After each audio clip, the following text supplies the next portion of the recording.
Self-care is incredibly important all year round, but even more so. Welcome back to Etiquette UK.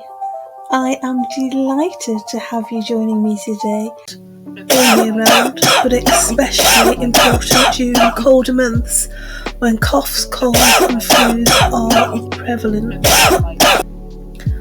I provide you with videos to elevate your personal and professional life, especially so that you can look after yourself,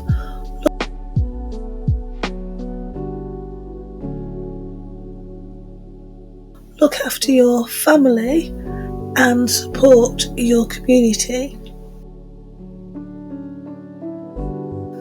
During the winter months, your immune system is often weaker during this time.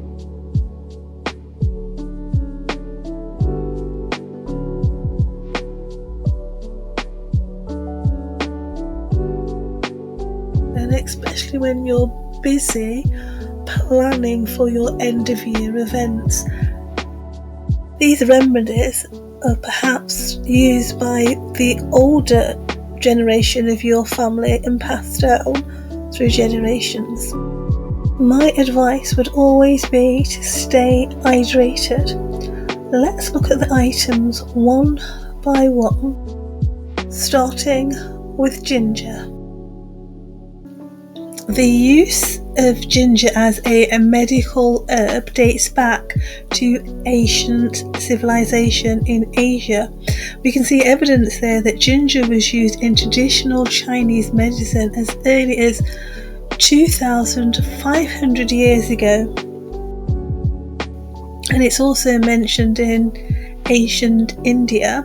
And ginger was used for things like nausea and indigestion and even pain. You can now understand why ginger is used in a lot of Oriental cuisine, because it helps with the digestion of your delicious meal, and it's so important to have nutritious meals at this time of the year with colds and flus to help with your immune system and getting better. And then the first written record of ginger used specifically for colds and flu comes in the 1st century with a Roman physician, and he mentioned it in his book recording ginger for treating coughs and colds. It continued to be popular throughout the Middle Ages and into the modern period.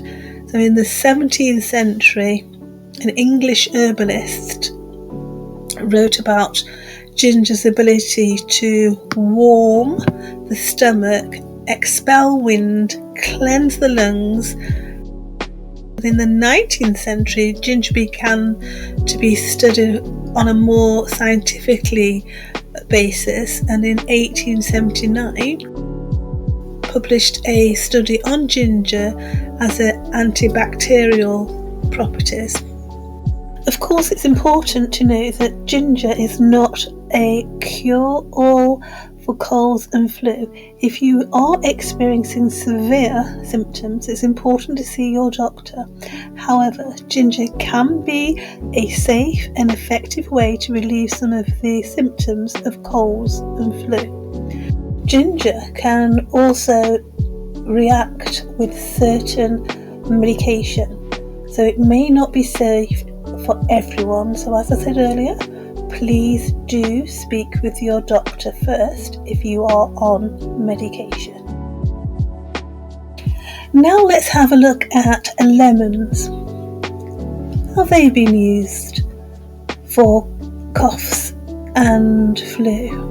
Lemons have been used for medical purposes for centuries, and they've been used for treating coughs and colds and can be traced back to ancient times. In fact, lemons were one of the few remedies available to sailors during a long voyage to prevent scurvy, which is a life-threatening condition caused by vitamin C deficiency.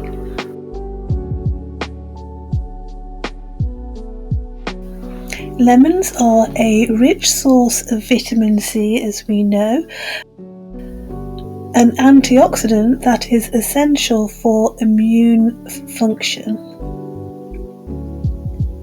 Vitamin C helps to boost the production of white blood cells, which are the body's defense against infection. Vitamin C also helps to protect cells from damage caused by free radicals. Components such as citric acid. Citric acid has antibacterial. Studies have shown that lemons can be effective in reducing the duration and severity of a cold. In one study, participants who drank lemon juice every day for a week had shorter colds than those who did not drink lemon juice. Lemon juice can also be used to soothe a sore throat by gargling it or adding it to a cup of warm water. That brings us nicely into making our remedy for coughs and colds.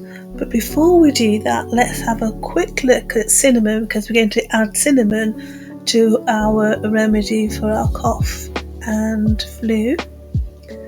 So cinnamon, we can see, also has been used for centuries for its medical properties, and the earliest written record of cinnamon dates back to ancient Egypt.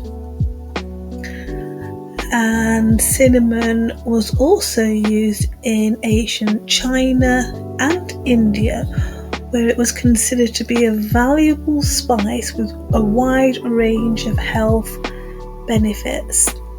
So back in Egypt, they used it as a perfume.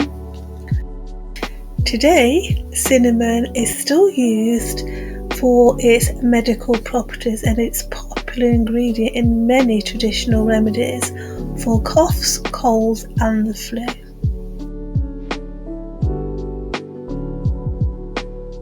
Okay, let me